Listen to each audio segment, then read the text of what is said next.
Hello दोस्तों। आज हम लोग झारखंड का जो मॉडल पेपर है क्लास 12 का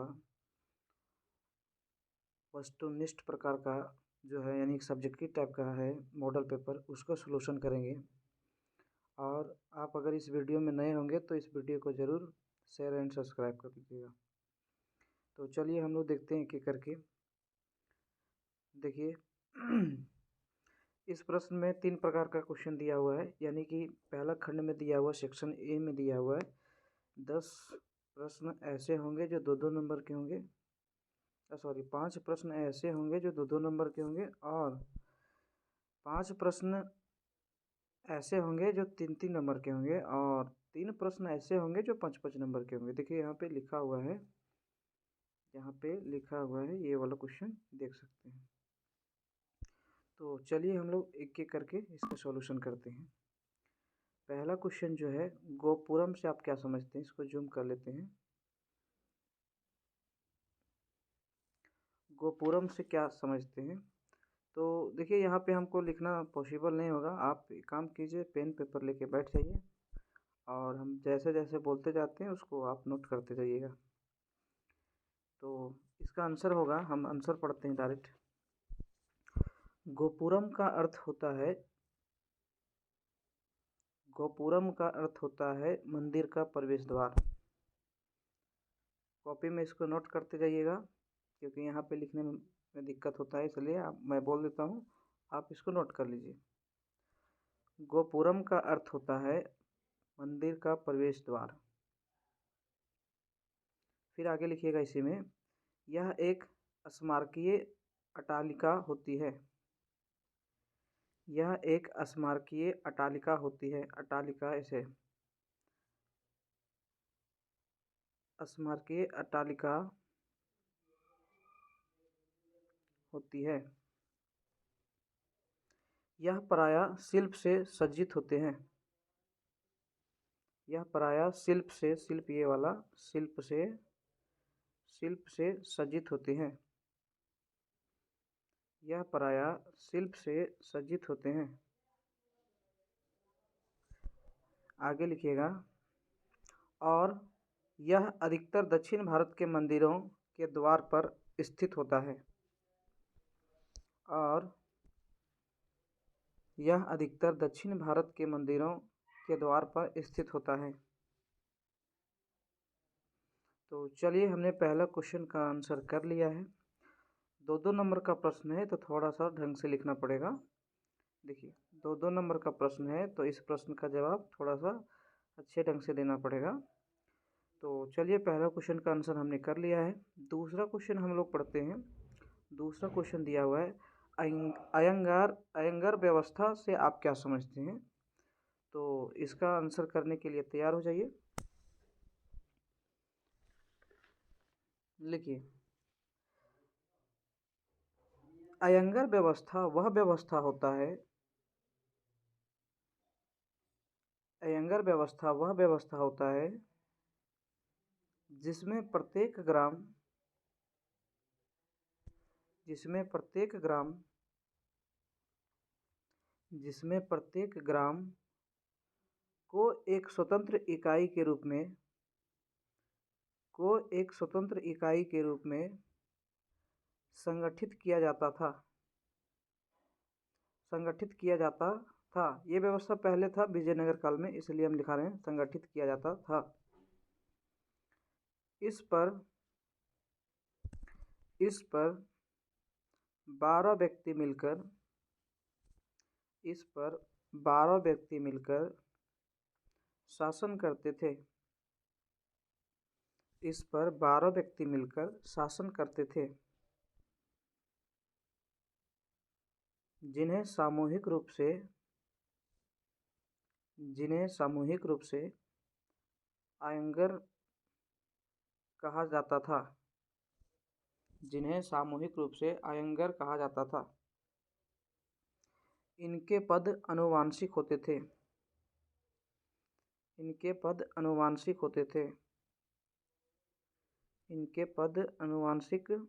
थे। आनुवंशिक लिख लीजिएगा। इनके पद आनुवंशिक होते थे। इन्हें वेतन के बदले कर मुक्त भूमि दी जाती थी। ऐसे लिखिएगा, इन्हें वेतन के बदले कर मुक्त भूमि दी जाती थी। इन्हें वेतन के बदले कर मुक्त भूमि दी जाती थी। तो चलिए, इसका भी आंसर हमने कंप्लीट कर लिया है। इसी तरह आपको एग्ज़ाम में आराम से लिखना है। 2-2 नंबर का प्रश्न है। चलिए, तीसरा क्वेश्चन है, अकबर का जन्म कब और कहाँ हुआ था? तो इसके लिए भी तैयार हो जाइए। लिखिए, अकबर का जन्म गुजरात के अमरकोट में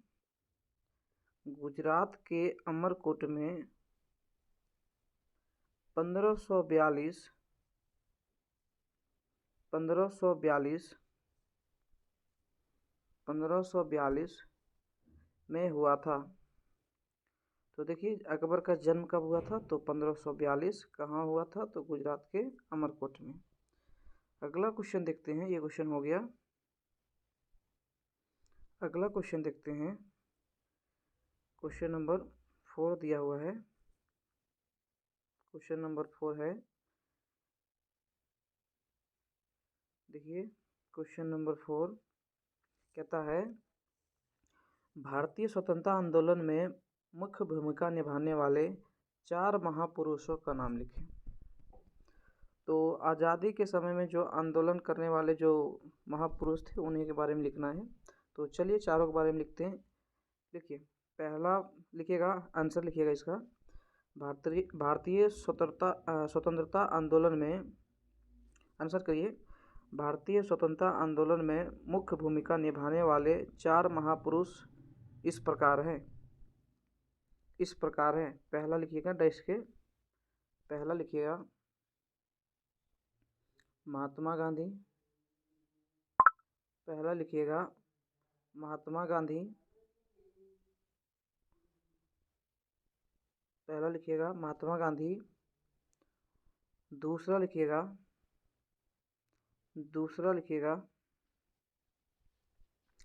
सरदार वल्लभ भाई पटेल। दूसरा लिखिएगा सरदार वल्लभ भाई पटेल। सरदार वल्लभ भाई पटेल।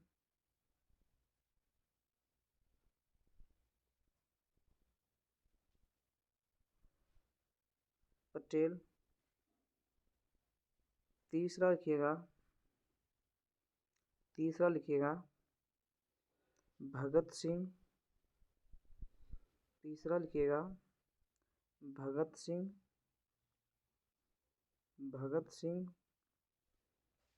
और चौथा लिखिएगा, भगत सिंह इसको कर लीजिएगा। चौथा लिखिएगा मंगल पांडे। चौथा लिखिएगा मंगल पांडे। तो इन चारों पुरुष का नाम रखिएगा याद। अगला क्वेश्चन देखते हैं हम लोग। अगला क्वेश्चन है, दांडी किस राज्य में स्थित है? तो इसका आंसर करिए। क्वेश्चन नंबर 5 का लिखिए, दांडी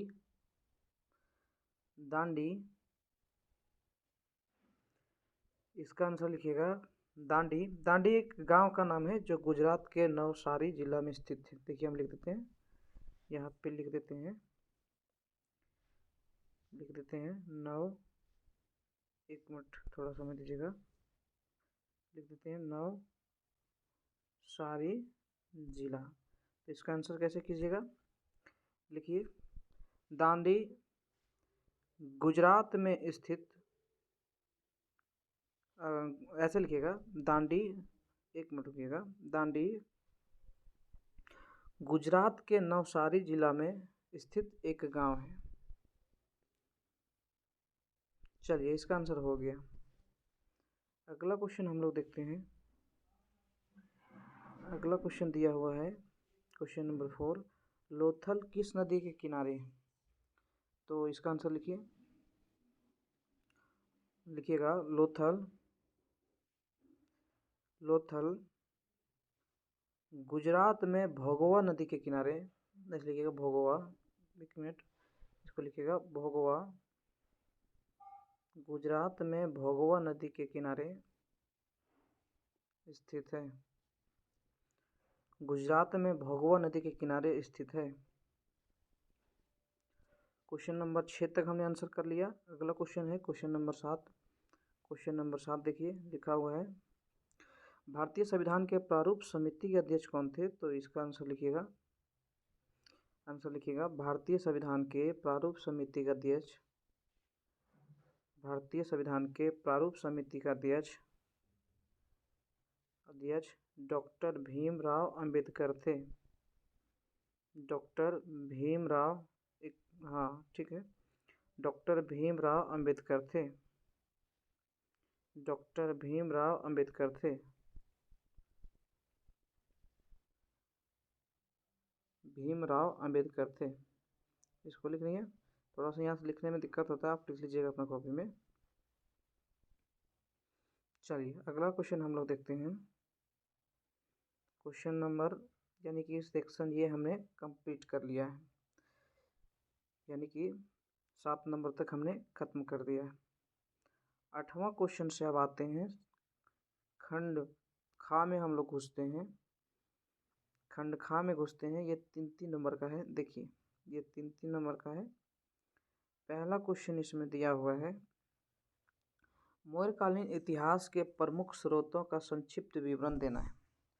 कहने का मतलब कि मौर्य काल का जानकारी किन किन स्रोतों से मिलता है उसके बारे में जानकारी देना है। तो चलिए इसका आंसर लिखिए। आंसर लिखिएगा, मौर्यकालीन इतिहास के प्रमुख स्रोत निम्नलिखित हैं। मौर्यकालीन इतिहास के प्रमुख स्रोत निम्नलिखित हैं। पहला का नाम लिखिए, पहला स्रोत का नाम लिखिएगा, पहला का नाम लिखिएगा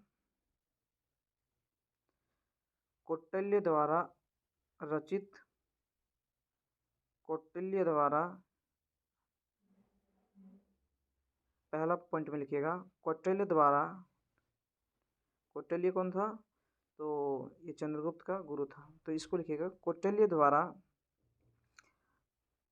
रचित अर्थशास्त्र, कौटिल्य द्वारा रचित अर्थशास्त्र मौर्य साम्राज्य के इतिहास का प्रमुख स्रोत है। मौर्य साम्राज्य के इतिहास का प्रमुख स्रोत है। दूसरा पॉइंट में लिखिएगा, पॉइंट नंबर दूसरा लिखिएगा मेगास्थनीज का इंडिका, मेगास्थनीज का इंडिका मौर्य साम्राज्य के, मौर्यकालीन लिखिएगा, मौर्यकालीन इतिहास को जानने का प्रमुख स्रोत है, जानने का प्रमुख स्रोत है। इसमें, इसी में लिखिएगा, इसमें मौर्य साम्राज्य के तत्कालीन राजनीतिक एक साथ लिखिएगा तथा प्रशासनिक व्यवस्था पर, इसमें तत्कालीन राजनीतिक प्रशासनिक व्यवस्था पर प्रकाश डाला गया है। चलिए 2 ठो हमने कंप्लीट कर लिया। तीसरा पॉइंट इसी को लिखिएगा, विशाखा दत्त का मुद्रा राक्षस भी, ऐसे लिखिएगा विशाखा दत्त का एक के साथ करना है इसको, विशाखा दत्त का, दत्ता हो गया, एक मिनट, विशाखा दत्त का मुद्रा राक्षस भी मौर्य साम्राज्य के इतिहास का जानने का प्रमुख स्रोत है। मौर्य साम्राज्य के इतिहास का जानने का प्रमुख स्रोत है। एक पॉइंट इसमें और लिखिएगा, चौथा पॉइंट लिखिएगा अशोक का शिलालेख, चौथा लिखिएगा अशोक का शिलालेख। अशोक का शिलालेख। अशोक का शिलालेख भी मौर्य साम्राज्य के राजनीतिक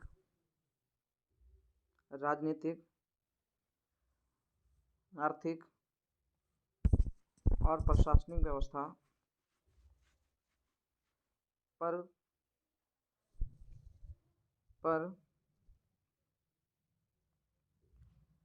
डालने का महत्वपूर्ण स्रोत है। प्रकाश डालने का महत्वपूर्ण स्रोत, ऐसे लिखिएगा। अशोक का शिलालेख भी मौर्य साम्राज्य की राजनीतिक, आर्थिक तथा प्रशासनिक व्यवस्था पर प्रकाश डालने का महत्वपूर्ण स्रोत है। पैराग्राफ चेंज करके लिखिएगा। अतः इन्हीं स्रोतों के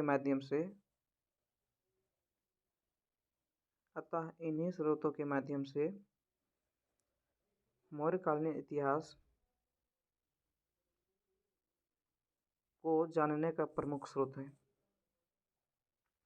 तो चलिए, इसका भी आंसर हमने कर लिया। अगला क्वेश्चन हम लोग देखते हैं। क्वेश्चन नंबर जो दिया हुआ है 9 दिया हुआ है। क्वेश्चन नंबर 9 का दिया हुआ है कि त्रिपिटक से आप क्या समझते हैं। त्रिपिटक से आप क्या समझते हैं। तो चलिए, इसका आंसर भी लिखने के लिए तैयार हो जाइए। लिखिए, त्रिपिटक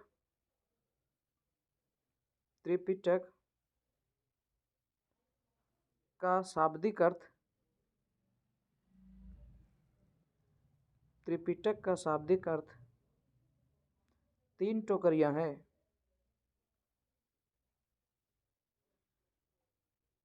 3 टोकरियां हैं। 3 टोकरियां हैं। आगे लिखिएगा, बुद्ध की मृत्यु के पश्चात उनके अनुयायियों ने, अनुयायी ऐसे लिखिएगा,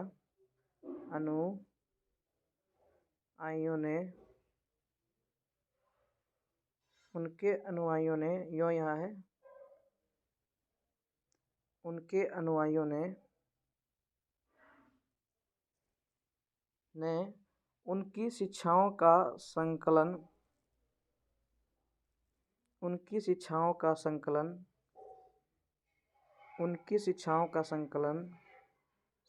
ऐसे लिखना है, संकलन 3 पिटकों, अब ध्यान सुनिएगा, 3 पिटकों, हल्का सा डैश दीजिएगा, हल्का सा, 3 पिटकों ऐसे करके डैश देना है। 3 पिटकों सूत पिटक ऐसे लिखना, सूत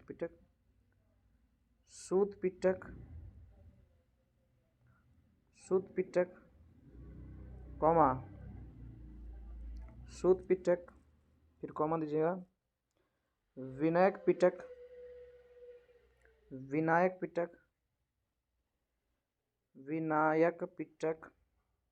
एक मिनट,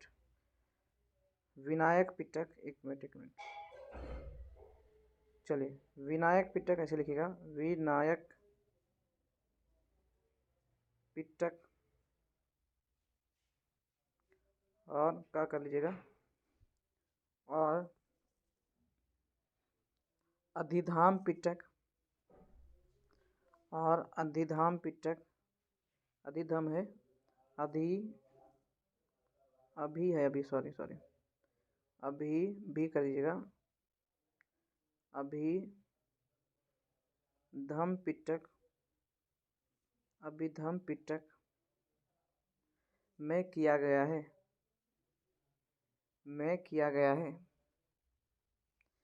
इन्हें संयुक्त रूप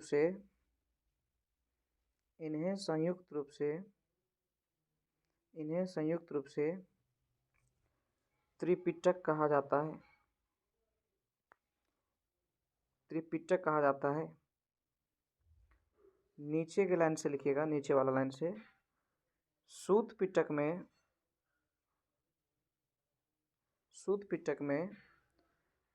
बौद्ध धर्म के सिद्धांत मिलते हैं। फिर कॉमा दीजिएगा,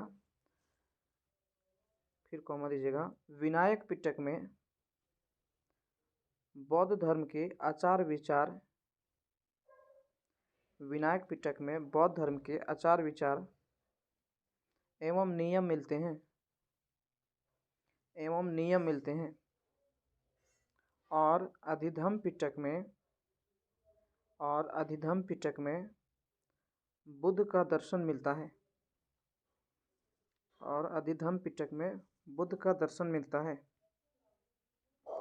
तो चलिए इसका भी क्वेश्चन नंबर 9 भी हो गया। अगला क्वेश्चन है क्वेश्चन नंबर 10। क्वेश्चन नंबर 10, सविनय अवज्ञा आंदोलन के 2 कारणों को लिखें। तो चलिए इसका आंसर लिखने के लिए तैयार हो जाइए। 10वां आंसर लिखिएगा, सविनय अवज्ञा आंदोलन के 2 कारण इस प्रकार है या निम्नलिखित है। ऐसे लिखिएगा, सविनय अवज्ञा आंदोलन के 2 कारण निम्नलिखित हैं। कारण नंबर 1 लिखिएगा, कारण नंबर 1 लिखिएगा,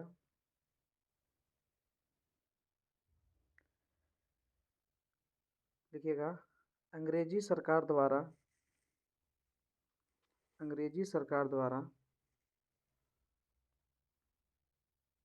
अंग्रेजी सरकार द्वारा, अंग्रेजी सरकार द्वारा नेहरू समिति के रिपोर्ट को ठुकरा देना, नेहरू समिति के रिपोर्ट को ठुकरा देना, नेहरू समिति के रिपोर्ट को ठुकरा देना। दूसरा कारण लिखिएगा, दूसरा पॉइंट लिखिएगा, सन 1942 में, सन 1942 नहीं 22 लिखिएगा, सन 1922 में अचानक से असहयोग आंदोलन स्थगित होने से, अचानक से असहयोग आंदोलन स्थगित होने से, अचानक से असहयोग आंदोलन स्थगित होने से, स्थगित होने से जनता में काफ़ी निराश फैल गया था, जनता में काफ़ी निराश फैल गया था या निराश हो गया था। अतः इन्हीं को दूर करने के लिए, एक ही लाइन में लिखिएगा, अतः इन्हीं को दूर करने के लिए सविनय अवज्ञा आंदोलन, सविनय अवज्ञा आंदोलन शुरू किया गया था। तो चलिए आज क्वेश्चन 10 तक हमने कर लिया। कल इसी पार्ट का दूसरा वीडियो आएगा और उसमें हम कवर करेंगे, क्योंकि ये वीडियो काफ़ी लंबा हो गया, 23 मिनट का हो गया और इससे ज़्यादा मैं शूट कर ही नहीं सकता हूँ। क्वेश्चन दिखा देते हैं कौन कौन छूटेगा, इसको हम कल डालेंगे। 11वां क्वेश्चन है मुगल कालीन चित्रकला की विशेषता, और 12वां दिन ये इलाही प्रसंचित टिप्पणी लिखना, 13वां प्राचीन भारतीय इतिहास के अध्ययन के मुख्य स्रोतों का नाम लिखना है, 14वां किताबुल हिंद पर से आप क्या समझते हैं ये है। और 55 नंबर का क्वेश्चन जो है भारतीय स्वतंत्रता आंदोलन में गांधी जी का योगदान, 16 नंबर है कृष्णदेव राय की उपलब्धियां, 17 नंबर है भक्ति आंदोलन के प्रभाव, और 18 नंबर गौतम बुद्ध की जीवनी शिक्षाओं पर प्रकाश, और 19 नंबर दिए गए भारत के मानचित्र पे किन्हीं का 5 हड़प्पा स्थलों को दर्शाना है। तो ये क्वेश्चन जो है हम कल वाला वीडियो में डाल देंगे, आप आराम से वहाँ से तक कर लीजिएगा। आज जितना हमने करवाया उसको बढ़िया से रिवाइज कर लेना है और पढ़ लेना है। धन्यवाद।